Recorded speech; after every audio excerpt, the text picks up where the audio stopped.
ಒಂದೆಡೆ ಬ್ರಾಹ್ಮಣರ ಓಲೈಕೆ, ಇನ್ನೊಂದೆಡೆ ಬೈಗುಳ. ಬ್ರಾಹ್ಮಣರೇನು ಚುನಾವಣೆಯ ಅಸ್ತ್ರವಾಗಿ ಬಿಟ್ಟಿದ್ದೀರಾ? ಇತ್ತೀಚಿನ ಕೆಲವು ಬೆಳವಣಿಗೆಗಳು ಈ ಪ್ರಶ್ನೆಯನ್ನ ಹುಟ್ಟುಹಾಕಿವೆ. ಬೆಂಗಳೂರು ದಕ್ಷಿಣ ಕ್ಷೇತ್ರದ ಕಾಂಗ್ರೆಸ್ ಅಭ್ಯರ್ಥಿ ಬಿಕೆ ಹರಿಪ್ರಸಾದ್ ಅವರು ಬ್ರಾಹ್ಮಣರೆಲ್ಲ ಕಾಂಗ್ರೆಸ್ ಅನ್ನ ಬೆಂಬಲಿಸಲಿದ್ದಾರೆ ಎಂಬ ಹೇಳಿಕೆ ನೀಡಿ ವಿವಾದವನ್ನ ಮೈಮೇಲೆ ಎಳೆದುಕೊಂಡಿದ್ದರು. ನಂತರ ಅದಕ್ಕೆ ಬ್ರಾಹ್ಮಣ ಮಹಾಸಭಾ ತಕ್ಕ ಉತ್ತರವನ್ನೂ ನೀಡಿತ್ತು. ಅದಾಗಿ ಒಂದೆರಡು ದಿನಗಳಲ್ಲಿ ಕೆಪಿಸಿಸಿ ಅಧ್ಯಕ್ಷ ದಿನೇಶ್ ಗುಂಡೂರಾವ್ ಅವರು ಬ್ರಾಹ್ಮಣರ ಮತ ಕಾಂಗ್ರೆಸ್ಗೆ ಎಂದಿದ್ದರು. ಅತ್ತ ಬೆಳಗಾವಿಯಲ್ಲಿ ಸಮಾವೇಶವೊಂದರಲ್ಲಿ ಮಾತನಾಡುತ್ತಿದ್ದ ಕಾಂಗ್ರೆಸ್ ನಾಯಕ ಸತೀಶ್ ಜಾರಕಿಹೊಳಿ ಬ್ರಾಹ್ಮಣರನ್ನ ಅವಹೇಳನ ಮಾಡುವ ಹೇಳಿಕೆಯನ್ನ ನೀಡಿದ್ದರು. ಎಲ್ಲಿ ಬ್ರಾಹ್ಮಣರ ಮತವಿಲ್ಲದೆ ಗೆಲ್ಲುವುದಕ್ಕೆ ಸಾಧ್ಯವಿಲ್ಲವೋ ಅಲ್ಲಿ ಬ್ರಾಹ್ಮಣರನ್ನ ಓಲೈಸುವುದು, ಎಲ್ಲಿ ಬ್ರಾಹ್ಮಣರನ್ನ ಅವಹೇಳನ ಮಾಡಿದರೆ ಮತ ಪಡೆಯುವುದಕ್ಕೆ ಸಾಧ್ಯವೋ ಅಲ್ಲಿ ಅವಹೇಳನ ಮಾಡುವುದು.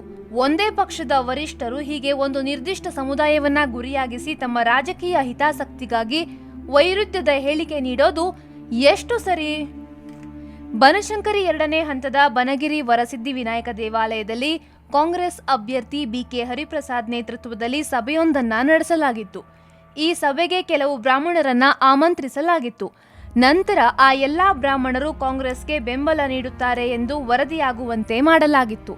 ಆದರೆ ಮರುದಿನವೇ ಬ್ರಾಹ್ಮಣ ಮಹಾಸಭಾ ಇದನ್ನ ವಿರೋಧಿಸಿ ತಾವು ಕಾಂಗ್ರೆಸ್ಗೆ ಮತ ಹಾಕೋದಾಗಿ ಎಲ್ಲಿಯೂ ಹೇಳಿಲ್ಲ ಅಂತ ಸಮಜಾಯಿಷಿ ನೀಡಿತ್ತು.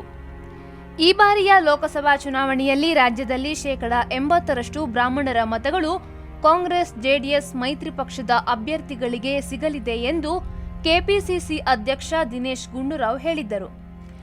ಏಪ್ರಿಲ್ 16ರಂದು ಬೆಳಗಾವಿ ಜಿಲ್ಲೆಯಲ್ಲಿ ಚುನಾವಣಾ ಪ್ರಚಾರವನ್ನ ನಡೆಸುತ್ತಿದ್ದ ಸತೀಶ್ ಜಾರಕಿಹೊಳಿ ಅವರು ದೇಶದ ಸೇನೆಯಲ್ಲಿ ದಲಿತರು, ಹಿಂದುಳಿದವರು, ಮುಸ್ಲಿಮರು ಹೆಚ್ಚಾಗಿ ಪ್ರಾಣತ್ಯಾಗ ಮಾಡಿದ್ದಾರೆಯೇ ಹೊರತು ದೇಶಪಾಂಡೆ, ಕುಲಕರ್ಣಿ, ಜೋಶಿ ಸೇರಿದಂತೆ ಬ್ರಾಹ್ಮಣರು ಸೇನೆಗಾಗಿ ಜೀವ ಬಿಟ್ಟ ಇತಿಹಾಸವಿಲ್ಲ ಎಂದು ವಿವಾದಾತ್ಮಕ ಹೇಳಿಕೆಯನ್ನ ನೀಡಿದ್ದರು.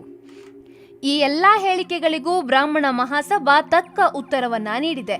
ಸತೀಶ್ ಜಾರಕಿಹೊಳಿ ಅವರ ವಿರುದ್ಧ ಚುನಾವಣಾ ಆಯೋಗಕ್ಕೆ ದೂರನ್ನೂ ನೀಡಿದೆ. ಆದರೆ ಬ್ರಾಹ್ಮಣ ಸಮುದಾಯವನ್ನೇ ಇರಲಿ, ಇನ್ಯಾವ ಸಮುದಾಯವನ್ನೇ ಇರಲಿ, ತಮ್ಮ ಅನುಕೂಲಕ್ಕೆ ತಕ್ಕಂತೆ ಚುನಾವಣೆಯ ಅಸ್ತ್ರವನ್ನಾಗಿ ಬಳಸಿಕೊಳ್ಳುವ ಅವಕಾಶವಾದಿ ರಾಜಕಾರಣ ಮತದಾರನಿಗೆ ಅರ್ಥವಾಗಬೇಕಿದೆ. ಯಾವ ಪಕ್ಷವೇ ಇರಲಿ, ಅಭಿವೃದ್ಧಿ ದೂರದೃಷ್ಟಿಯ ಪ್ರಚಾರದ ಮಾನದಂಡವಾಗಬೇಕೇ ಹೊರತು ಒಂದು ನಿರ್ದಿಷ್ಟ ಜಾತಿಯನ್ನ ಓಲೈಸುವ ಅಥವಾ ಅವಹೇಳನ ಮಾಡುವ ಮೂಲಕ ತಮ್ಮ ಹಿತಾಸಕ್ತಿಗಾಗಿ ಅಸ್ತ್ರವನ್ನಾಗಿ ಬಳಸಿಕೊಳ್ಳುವುದು ಸರಿಯೇ?